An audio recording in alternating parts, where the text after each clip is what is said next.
Good morning summer, good morning world. Nandito po tayo ngayon sa Frisco Hill. Ayan, so kung tayo po ay mag-holiday going to summer at syempre mga pagod na tayo no from our land trip from it's either Leyte or from Manila. Pwede tayong mag-stop over dito sa Frisco Hill at napakasarap po ng kanilang mga menu dito. Please check it out at ang masubukan nyo. Ito po yung farm ng Frisco Hill at hindi po kayo magsisisi dahil napaka-accommodating po ng may-ari nito.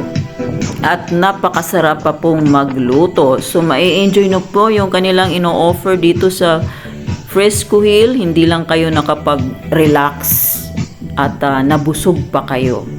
Ayan, at marami po silang may offer sa inyo, lalo na po kung pagod na po kayo sa maghapong biyahe.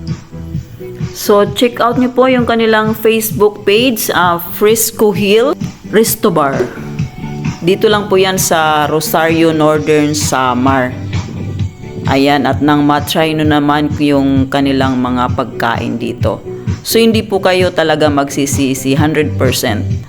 Ayan, marami pong salamat at sana ay nakatulong sa ating mga travelers. So, this is Tita Wills. Thank you for watching. See you again soon. Bye!